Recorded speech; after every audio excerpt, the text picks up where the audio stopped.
All right, the Hangout is live. Hello and welcome to Talking About Survivor. I am Christiana Ellis. And I'm Mike McKean. And tonight we're going to talk about Survivor Ghost Island Episode 9. We're starting a new trend this week, getting it out, getting it done early, not waiting till the last minute. Although, it's like that's all sorts of reasons why that happens because we're both adults with schedules. But, here we are doing it. So I apologize, everybody, if my voice is a little weird because I'm sick. But we're still recording and we're talking about Ghost Island Episode 9. What did you think? It was fun. Pretty standard episode. Nothing super crazy happened. I'm glad we finally got an idol come into play. Mm-hmm. I was renewed in my disappointment of Ghost Island in and of itself. Mm-hmm. The challenges were cool. And it was, I thought this was a decent. I'm always a little, like we talked about the food eating one and how we're glad it's not always in there. Mm-hmm. And it's nice when it is there. It was interesting that it was the immunity one. Yeah. But typically it's a reward one and like you're earning the reward. So this, at first I didn't really like that. But then when I saw that it gave it like an extra level of passion, I guess. Particularly with Angela, mm-hmm. I softened on that. So I thought that was cool. The reward challenge was pretty just standard, fun, slingshot stuff. Yeah. And then and the discussions were interesting. The way that everybody was maneuvering and all that. So just overall. While a standard episode, it was an entertaining standard episode with a lot of interesting pieces. And again, also an idol and an appropriately played idol. Yeah. Yeah. I think it's one of those things where we recognize only after seeing the votes that there was nobody on Michael's side. Nobody at all. There was not. No. So bummer for him that he spent his idol now and is probably still a target. But I think he is, an example, the first in a while where we can say that probably the people trying to get him out are doing so because they actually see him as a real threat, which I think is 100% true. And then I think Libby, unfortunately, just her gameplay peaked early. She was kind of involved in some of the early drama with Morgan and that whole thing. But then she kind of kept trying to retreat to being a under the radar player again and was just confounded by her name keeps coming up and she keeps trying to figure out how she can go back to being under the radar when she's had votes cast against her 3 tribal councils in a row. And I can't help but think that on the one hand, there's a luck component of that, but on the other hand, it's not working. Don't keep trying that because then that just leaves you at the mercy of everybody else who's not buying it. Right. You better start to own something now because they continue to keep coming for you. Right. And to your point, getting rid of Libby was not Michael's plan. No one was, you're right. Mm-hmm. Nobody was with Michael. Michael voted for Wendell. He had no idea what was going on. He was sort of taking a shot in the dark. Mm-hmm. And fortunately, he recognized that and played his idol and said, I'll live another day and I'll figure it out. Yeah. And it gave the other girls the opportunity to now actually execute that Libby plan. This plan has existed for 2 weeks. Yeah. And for Libby to not consider why that might have happened and how she might address that, own it, fix it, become a part of it, maneuver it, to just sort of try to make it just disappear, without actually addressing it, that was a serious misstep by her. So, while Michael obviously had to help with that. And Michael clearly, while he did not convince people to vote with him, he clearly outplayed her in this episode in the fact that he recognized what was going on. Mm-hmm. Best attempt ahead of time to not have to use an idol. Tried to win immunity, was unable to, and so had an idol that he went and won fair and square and found, and did it at the appropriate time. So Michael outplayed her, and she deserved to go. And so again, one of those episodes where I'm happy with the result. I'm glad Michael's around. Well, I feel like maybe he could have done better, I think, I didn't know for sure how Michael's plan was going to play out, right? So, I could have imagined it being Wendell if some of the swing votes went the other way, for example. But as soon as we saw Libby on that reward, and she had said this in confessional a couple of times, but as soon as she was there on the reward with those people saying, how come everybody keeps writing my name down? I was like, oh no, you just signed your own death warrant in the game. How is anyone, just hearing you say that one time, how's anyone ever going to give you $1 million in this game? Right. I mean, it's a little bit like, hey, sharks, does this blood smell good? Because I kind of don't want it to, but smell it and tell me. Right. I just punching the shark in the nose. That's what she needed to do, was just step in and be exactly. Hey, what's going on? I want to figure out what's happening here. Right. But the fact that she was not picking up on why people were voting for her and was basically just trying to make it stop so that she could go back to being an under the radar player, not only was it unlikely to ever be able to work, but her expressing frustration about it just exposed her weakness. Right. Yeah. Anyway, let's jump back to the beginning where we had in the recap the reminder that Desiree had been trying to get Libby out, which is probably a good thing to remind everybody of, because otherwise it could feel like it comes out of nowhere a little bit. I guess she talks about it a couple of times. Libby does start with the after the tribal council, just kind of saying again, it's I'm gonna keep getting votes for me, and why is that? And what am I doing wrong to attract this negative attention? And I wanted to say, just even at that moment, is you made a move, and now people perceive you as someone who's playing the game and is dangerous. That's why. And you need to own that instead of trying to make friends with them again. Your behavior is the normal behavior if you're in real life and you're actually trying to get along with a group, not for people who are trying to win a competition. Yes. The other girls see this as that. The other part that she didn't catch on to is that there's an opportunistic aspect to this, and it's why they thought about doing it last time. They're essentially playing the angle on, okay, well, if if Chris plays an idol, if Chris and Dom get enough people to vote against each other, if Michael plays an idol, they're hedging that because they're trying to make a move, not only because they do genuinely want you gone, but they're also using the chaos to make their own mark, as opposed to them just being under the radar players. Mm-hmm. They want to be able to say at the end, hey, when everybody was going for Michael, we had this backup that we knew we needed Libby out. So we said, okay, everybody's voting for Michael. We're going to go with Libby. And if Michael has an idol, then we get what we want. And they can start to say, and so once that's become hey, this becomes our move, now you've got a train that's starting to go, and Libby's going to have to step up and do something more than just, why is everybody voting for me? So it was very frustrating, as we've obviously right. So I think I can definitely relate to her frustration in the sense of understanding from a human perspective why she's feeling persecuted and wants to make it stop.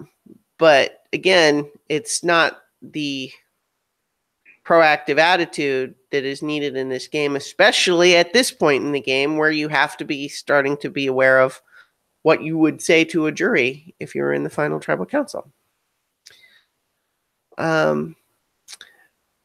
So we also at this sequence, we get Wendell building a kitchen, I guess, is, active in camp. That's a good thing. And talks about how some of the less predictable aspects of the future, and his plan being himself, Dom, Jonathan, and Laurel as Final Four. And I think that's a reasonably good plan at this point. Sort of, except that Laurel is not 100% in. Yeah. And I don't want to be too critical of it. His goal in showing her, he decides to show her the idol, which I think is where you're going next, is to help get her to 100% in. Yeah. But it actually backfires a little bit. Not terribly, but enough. But it made her more wary of wanting to be with them, as opposed to more aligned with them. Mm-hmm. And so it was clearly a misstep in hindsight. I feel like, showing people idols should always be, that's most of the time a misstep in foresight. Mm-hmm. And there's very rare occasions, I feel like, where you have, not to say they don't exist, but there are rare occasions where just showing a person your idol to show that you trust them, like that, there's very limited use to that. I think in some ways I wonder if it would have been different if Dom hadn't known. Like if the idea of saying I have an idol and only Dom knew and now I'm telling you, versus nobody knows and I'm only telling you. That would have changed the dynamic for sure. Mm-hmm. Because what Laurel ended up feeling is not only is he wielding this idol to show me, again, he doesn't mean it this way, but she takes it as like, oh, he's just reminding me again, like how he is the more powerful part of this four. Mm-hmm. And he and Dom both knew, and they're just telling me out of convenience because they need me now. Yeah. And that's how she took all of this. And it's hard to say that she took that incorrectly, Mm-hmm. That's true. It's true. Although I think it's, certainly Dom and Wendell have been good allies so far, but do you think either of them would want to go to the end with each other? That's probably not, but that's one of those tricky things where there's, at some point, if you play the game a certain way, do you lose some respect by not going to the end and competing against each other? I know we always talk about that, and it usually falls on the side of, well, no, you just say, yeah, I always wanted to compete against him, but when I got the chance to get rid of him at the very end, I just took it because it was easier to not compete against him because he's good. Right. And that's usually what your answer can be. So I would lean towards that they would not want to compete against each other, even if they thought that was the right way to go. Right. I would certainly say from our perspective as viewers, it would seem like a strategic misstep if they're both strong players that, feel like they have a good chance. Then ideally, from each player's perspective, you want to stack that final with people that you think you can beat. Right. No, it's difficult. And I feel like you can easily, it's just, we've always, every situation that this has come up, it's the easy answer is the guy, Wendell could come and say to Dom, like, hey, I thought we wanted to have that, showdown at the very end, and that was our whole plan. And Dom could be like, yeah, but I had an opportunity to get rid of my biggest threat. Mm-hmm. I took that over having the showdown. I hope you understand. Yeah. This just made it better. And, most of the time they get over it. So it's, typically you aren't going to do that. So, well, because there's an aspect too, I think, of the psychology of getting almost to the end and then losing it is that, there's sort of a divide that you can go down. One is where you get bitter and angry at this person who betrayed you, or there could be that whole thing. I'm going to use a sports analogy, which is probably a mistake, but the idea that if you're in the semifinals and you lose, you almost would prefer the team that beat you in the semifinals to win the finals, because then you can say, if we lost, at least we lost to the best. Am I wrong? That seems. No, I mean, not everyone feels that way, but there are many sports fans who do feel that way. Mm-hmm. So it is an appropriate analogy. Right. So I would imagine that there's that aspect of it. You know what I mean? It's like, but in any event, to get back to this episode, we have Dom doing a pretty good job, I thought, of trying to recognize after the last tribal council, okay, I made a big move. Now I'm going to cool it a little bit. I got rid of Chris. Now I don't want to be the next target, so I'm going to just try to be a little bit more humble and not call any shots for a couple of days to let that simmer instead of boil over. Yep. And I thought he did a pretty good job at that. Yeah, I think Dom has started to find a little bit of a groove. Mm-hmm. He made no, they weren't dramatic missteps early on, but he's been playing hard in a way that it's sort of where what flies culturally, like how do the group dynamics here work, and what can you do and get away with and what can you not. He is absolutely, velociraptor this in like testing fences, Yeah. I like that analogy. Yeah. That's my favorite analogy for like when you test the fences but you do it correctly, like with a progression that like you're not just sort of like, being a bull in a china shop, like you're actually using a strategy of how you see how. So anyway, you need to get that Muldoon smolder stare into the distance. Yeah. Remembers. Yeah. And then of course later in the season that we'll get Wendell will get the opportunity to vote him out, and then from the jury they'll be going, shoot him.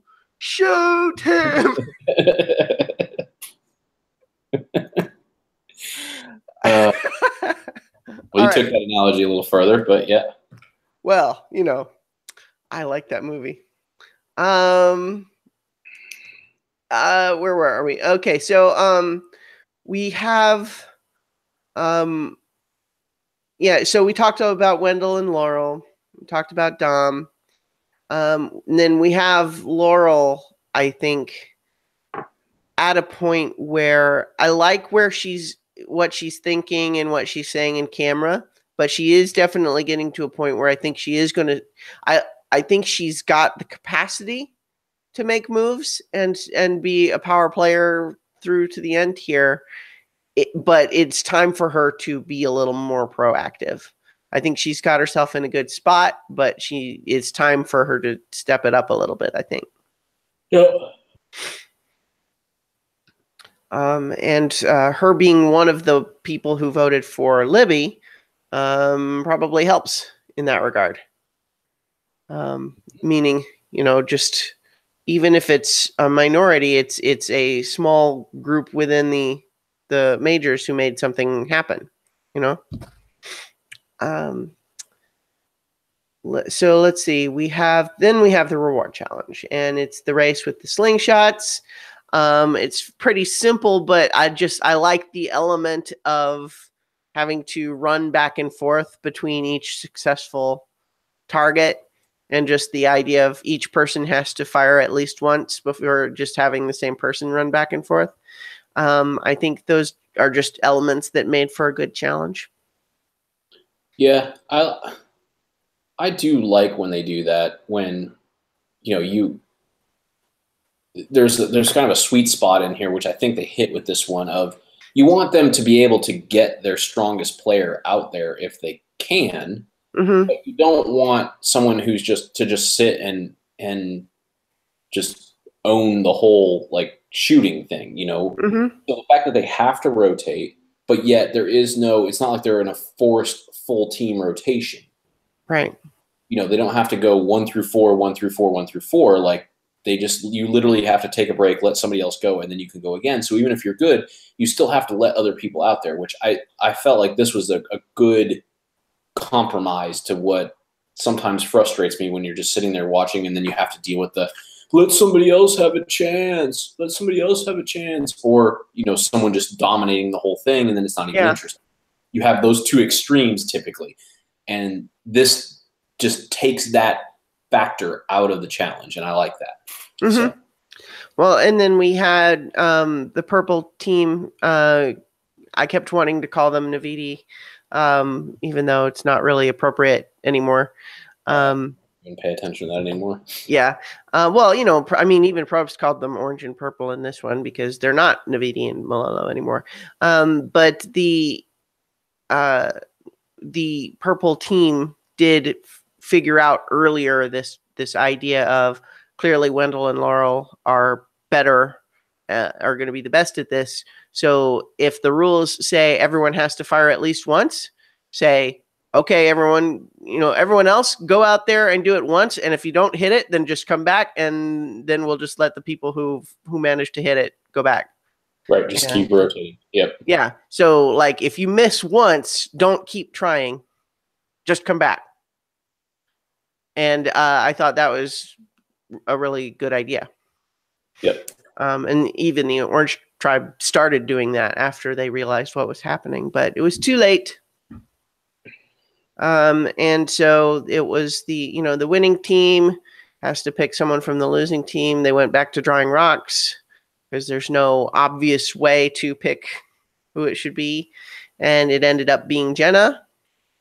And except for the fact that, like, I still swear I cannot tell Kellen and Jenna apart unless there's the little caption on the bottom. I don't feel like they're similar at all, but okay. I don't know. I can't defend it as like, well, they've done such a great job establishing how they're different. I just I don't even think they look similar to me, but that's just whatever. So I'm not going to argue it. They're both skinny blonde white girls. Yeah, I guess because Kellen is from Denver, I think I sort of ascribed like who she was a little more in my mind. Jenna, so I see what you're saying because like Jenna to me feels like fairly nondescript. Mm-hmm. So I can see why you would, if you also feel Kellen is fairly nondescript, you could confuse them. Whereas I feel like I've recognized who Kellen is, and that's why I know who she is, like recognize her, and that's why I don't feel like they're similar. But I also do not feel like Jenna has much of a depth so far, right? And it doesn't help that once again we went back to this idea of someone goes to Ghost Island and doesn't get to do anything. Right. So we didn't even really get to spend a lot of time with her because nothing happened. Yeah, and what we got was the sixth sequence in the season of someone saying, "I'm excited to find out what I get to do." Oh, it's nothing. God, I was so frustrated when that happened. It's bizarre. It's so dumb. I am dumbfounded by how they made that decision.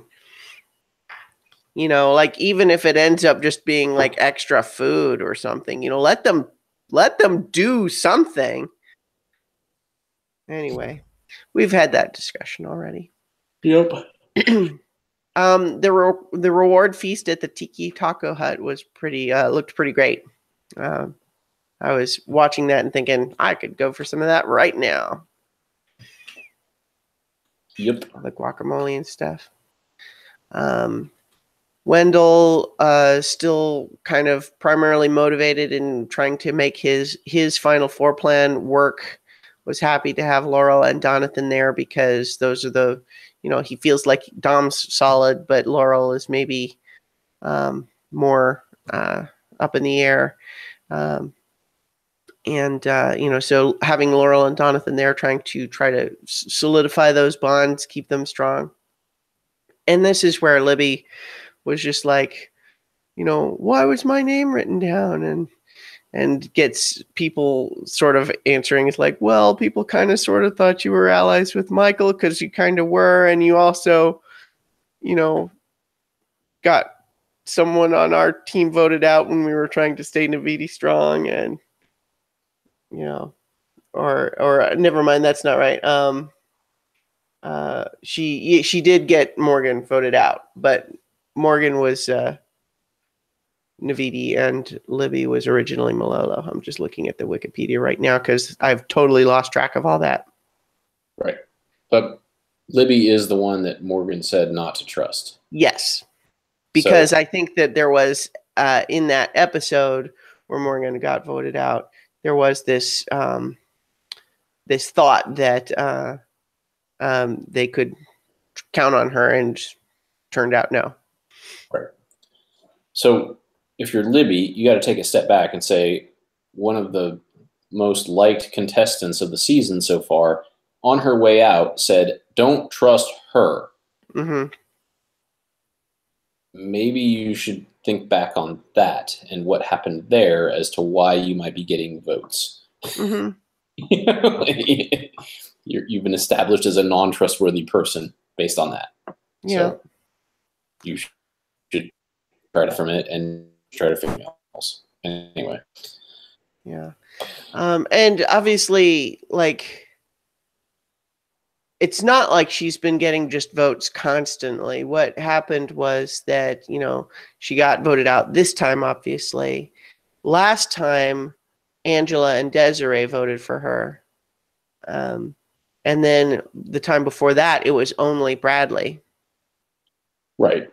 But the last time, she got enough votes that if Chris had played his idol, she would have been voted out already. So she has been at risk. It's not just that, she's been this throwaway vote. Mm-hmm. It, But what's clear in thinking about this in hindsight is that she just really was not picking up, I don't think, on the fact that Angela and Desiree wanted to get her out. No. And that, I think, left her confused. She wasn't sure who it was voting for her, I guess. And why.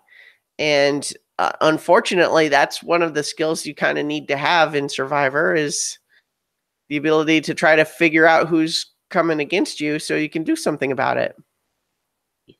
Yes. But unfortunately, she not only was having trouble doing that, but asked for help in a game where everyone is very happy to have you go ahead and sink so that they can stand on your shoulders. Yes. In any event, we also have Michael and Angela talking about agreeing that they're happy to have Chris be gone, which is interesting, especially just from Angela, given that she had sort of previously been, thought of as one of Chris's allies. But as she expresses here, even though more or less she did consider him an ally, he did, even with her, apparently have sort of an giving orders type of style that she didn't 100% appreciate. Yes. And she's glad to be out from under his shadow. I liked that. Yeah, I liked that Angela was starting to take some ownership of get out from under his shadow and I thought this whole stir the pot thing that's about to come up was odd. Really? Yeah, I honestly thought that this was going to lead, if she didn't win immunity, I thought she was going to get voted out by doing exactly this. Like eventually people are going to come together and be like, oh, Angela said that. Well, Angela said this to us. Well, Angela said this to us. Well, Angela said this to us. And they would target her. Yeah. So I mean, that's a risk. But it was just, it seemed questionable to me. That's all, you know. Well, I think that where she was at was the idea that, okay, Chris just got voted out, and there is a perception from some that she was Chris's ally, and she's got to be thinking, I can't let that narrative continue because otherwise that makes me the next easy target. And so she needs to focus everybody back on a different easy target, namely Michael. And because Michael gave her the opportunity by talking with her about this idea of targeting Wendell and Dom, and especially giving this idea of target Wendell first because Dom is powerless, which is, just a little, like I like Michael, but it's amusing for him to say that given that we know it's not true. But he gave her kind of that opportunity to, have something to say that's true. Because stirring the pot with fake rumors is one thing, but everything that she went around telling people was absolutely true. And I think what she was trying to do is just disrupt a building narrative that Chris was voted out almost unanimously. And to just keep it from being a thing of, well, we voted out Chris, now let's vote out Chris's right hand person. Yeah, to hear it described that way, I think you make a really good point on that. My concern was more not that, again, that she was telling the truth, but it was almost like she was too boldly telling the truth to every different kind of person. Mm-hmm. To where if they all ever got together and said, well, hey, why are you guys, going after Michael? Oh, well, because Angela said this. Well, why would Angela have said that to you? Here's what Angela said to us. I'm like, well, why would Angela have said that to you? Even though it's all true, but the way that you talk, like, I didn't think about it from the context of the reason to stir the pot is to get herself not to be the next easy vote. Mm-hmm. And make these other votes more complicated. I thought she was actually bringing more attention to herself. And, obviously we'll never know because it's probably also part of why she was so determined to win this immunity. Mm-hmm. And fortunately, this was an immunity challenge where determination mind really, over matter. Yeah, it was really the number one, qualification to win. Right. And, and I would have been interested to see what would have happened had she not won. Mm-hmm. And had Mike won. Yeah. And then after this, it sort of stirred up like that Michael was the target. Dom really wasn't. Like, what would this Dom Wendell thing start to come up, or would people start to focus on her for spreading all these not rumors, but like really just being too transparent and also still being Chris's? I thought that would have been an interesting angle. But I did like that she won, and it was fun. I mean, she was a fun winner too, like a good winner. Mm-hmm. And it made an interesting, how this all comes down now that Michael has sort of become the big target, and Michael is understanding of that and also trying to work something himself, Mm-hmm. So anyway. Yeah. So I liked Angela's play. You're absolutely right, though, that it is a risk when you try that stirring the pot approach, because the risk, of course, is that you start being seen as the one creating conflict. And that can be a problem. I mean, we've seen people voted out because they caused tension and conflict at camp. Right. And if you're the person who's going to take both sides of what everybody says and then go tell the other group to stir the pot, well, there's a point where people are like, well, we don't want that around. Like, we either keep you around and stop telling you stuff, or we just get rid of you, Yeah. But I mean, especially when Michael told Angela, the reason you were out of the loop last vote, because she voted for Libby last time, the reason you were out of the loop was because Chelsea and Kellen didn't think we could trust you because you used to be Chris's ally. And so once she hears that, she's thinking, I cannot let that narrative continue to be what it is. If they want to vote me out because I'm causing trouble, I would rather be voted out for that reason than just because I'm a leftover Chris ally. Right, because I did something. Yeah. Mm-hmm. So I liked Angela a lot in this episode, especially as we get to the gross eating challenge, and she just was not only did well, but was fun to watch. You know, especially during that last round, her doing her little dancing and shimmy as she's trying to swallow. It was a lot of fun. It was fun. Yeah. Yeah.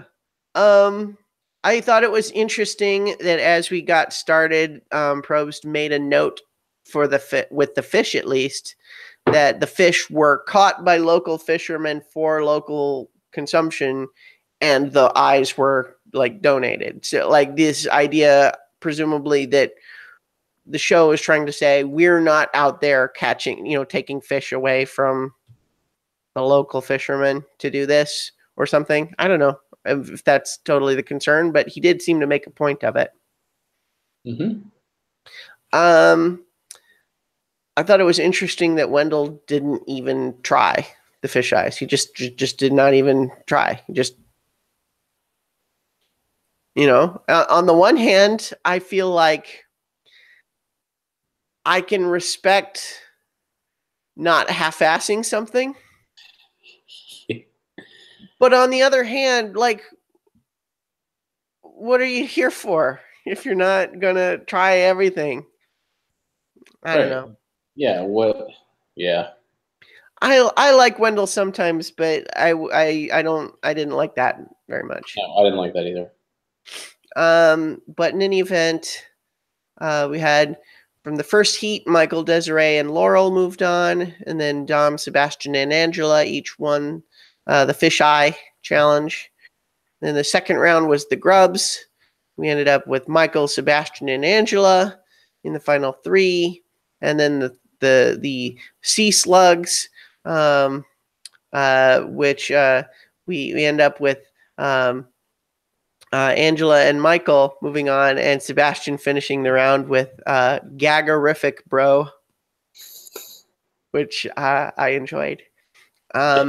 And then the final round, the Mother of Pearl, and I think, Probst said it was a lot, but I didn't fully appreciate how much of that meat they were actually supposed to eat until the rounds just kind of kept going. Yeah. It was like a double handful. Yeah, I think that's the one that made me actually the most, and it seemed the least gross, but it was just so much food. Yeah, because if you think of oysters, like, part of the whole thing is you don't chew it, you just slurp it down, right? But that was so much meat you can't do that. You kind of have to chew it, and I think you try to tear it into chunks maybe to try to swallow it like that, but I'm sure that meat doesn't tear easy. No. I can just trying to imagine trying to tear an oyster in half with your bare hands, like just the meat part even. It's just slimy. That would be really hard, I would think. Yes. Although they did seem to have it in various chunks that they were pulling up that were still pretty big, but I don't know. It was clearly prepared in some way. I don't mean cooked, but like cut up in a little bit. Yeah. But in any event, there was a lot of it. I loved Angela's kind of shimmying around. And then as she wins and she goes over and she's getting congratulated, she warns like, nope, don't kiss me. I thought that was pretty funny. That was funny. And it's interesting because Michael going back to finish the last bite, on the one hand, I do respect that, but he had kind of a sulky attitude about it, I thought. Did I imagine that? Did you pick up on that at all? I didn't pick up on that. I mean, it felt like his normal personality. Maybe. I don't know. Because on the one hand, I kind of like the idea of saying I want to finish it myself, even if I didn't win. And I like that as a general thing, but I don't know, something about his body language there. I don't know, kind of just tripped a flag for me somehow in a way that I can't fully articulate. Yeah, I didn't get that feeling. So okay, well, maybe just his disappointment at losing out on immunity may have been playing into that, which is a completely rational response. yes, or he was just that good and wanted people to feel like he was defeated, so they would vote for him, and he could use his idol to get rid of Wendell. Yeah. No, he definitely wasn't thinking that far ahead. So, so it was only here that I guess I didn't realize last week that they had announced that Chris would be the first member of the jury. But apparently that will be the truth. We have Angela very happy to be immune, of course, and also happy that it seems as though her pot stirring has worked, because people are not talking about, they can't vote for her anyway. And also they seem to now be talking about Michael in a way that they hadn't been before. Correct. But then we have Desiree and Kellen and Chelsea working with Laurel and thinking, hey, you know what, if they're, this other group is talking about splitting the vote, maybe we four vote for Libby. And we talked last time about how there was an idea to do something similar that didn't pan out, but this time it did. So that was, I think, I think that was a good on them. I feel like I wish we had more from Desiree, because I feel like all we've gotten from her is this plotting to get Libby out, and not hearing a lot of anything else from her. Right. Like, you realize that too, or is that your no, I'm agreeing. I mean, I've seen her do other things, but this has been the most notable that we're getting now. Yeah. I'm interested to see more from her. More. Excuse me. We will see more, because now she's, she's stepped up and she organized a move that worked. Yeah. So let's see what she does from now on. Yep. So let's see. We have Michael talking to Donathan and Libby, saying that, hey, if they're going to split votes, if the former Malolos, which in this case was Donathan, Jenna, Laurel, Michael, and Libby, 5 of them would be enough to turn it, potentially, if the votes are being split on the other side. Right. And that seemed like a reasonable pitch, but it just left it in the minds of those people, Donathan, Jenna, and Laurel, to decide if they thought that was what they wanted to do, as opposed to voting out Michael. Or Michael and or Libby, right? Because that was kind of how it played out. And I wonder if him approaching them with that idea, I don't know. I mean, I guess that's pretty much just how it exactly played out, right? Like, they just didn't join in with him, and the plan to split the votes between Michael and Libby is exactly what happened. Yeah, I think that is what happened. Obviously, like, Desiree led that choice to get and she got the people she wanted to vote against Libby. But the idea was, we can all vote against Michael, who we want to vote against. You can vote against Libby as the alternative. Yeah. And now split the votes in a way that everybody's comfortable with. I feel like that was 100%, like, everybody knew that was what was happening. Yeah. It just, there felt like there was too much consensus for that to be anything else. Right. So we have Donathan, who seems at least initially open to that, because we actually see him talking to Laurel about the idea that maybe, what if we did listen to Michael's plan and try to get out a Navidi person instead. And so that's where our, dramatic tension comes from, is this idea of like, well, they could potentially swing it if they tried to do that. And but then and we have Libby, who's a little bit wishy-washy here too, because she's not sure if she can trust the former Malolo, but at the same time, what we have Donathan telling her that the split is between her and Michael. So she's now at that point, I think, cut adrift, right? Like, she has decided that she can't trust the people who may actually have been willing to work with her, but then discovers at the last minute that the other side is planning to use her as a decoy at best. Right. So unfortunately, I don't know if there's something obvious that Libby should have done instead of what she did, but clearly she just failed to make it work. She kind of didn't end up with any solid allies, I think, is the problem. Yeah, she allowed herself to just be the decoy, and not necessarily the decoy, but the secondary if Michael got voted out. Like, she voted for Michael, right? She wasn't even with Michael's plan. Right. At this point, there wasn't a lot she could do. Like, she needed to start doing work after, like we talked about, instead of coming back and like weekly asking who voted for me and why did I get votes and I want to go under the radar again.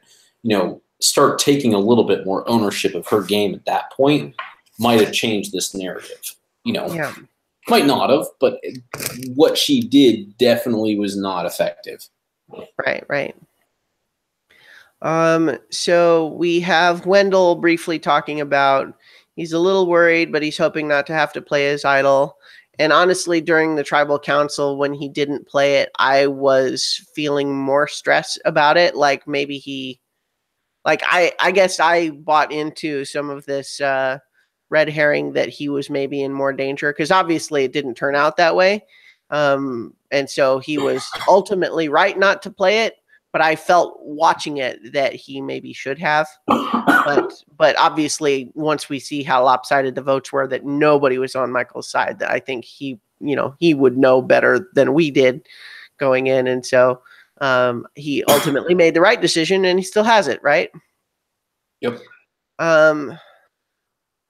Let's see. I liked Angela in the final tribal council too, just talking about finally being able to take control of her game, and especially that's exactly what I think we're saying Libby needed to have done and didn't, right? Is this idea of, I understand that my name has been put out there as a possible target, and I need to take control of my own narrative rather than complain about it.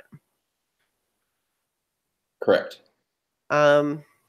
I was irritated with Probst making it sound like it's only because of the new tribal council format that people can brag about their gameplay, and that hurts coat tailors. And I'm like, I like the new format, but I'm not sure I agree with that. Like this idea that somehow it's harder to win as a coat tailor now because of the new tribal council format. Final tribal council. Like, I don't see that. I do like it, but I'm not sure I agree with that particular perspective. Yeah, but they're always going to be trying to tout that, because that's always one of their biggest things that they hate as the producers of the show. Right. Why they went to 3 people. It's just like, they get so frustrated when someone who doesn't deserve to win in their minds, which they can't say that, right? But they want the person who played the hardest to be the winner. Especially from the way this show was established with Richard Hatch, just that became what a winner looked like, was somebody who played hardest, worked the hardest, even at the expense of others. Like, winning the game became their primary target. They want that. They don't want the person who just isn't the one that people are mad at. Yeah. And so they're going to tout those kind of things when they get an opportunity to. Right. And that's reasonable. I just felt like in this particular context, it did seem somewhat forced and odd in this. Yeah. As a like it forced is exactly what it felt like. It just sort of felt like, first of all, why are we even talking about this? This isn't the final tribal council.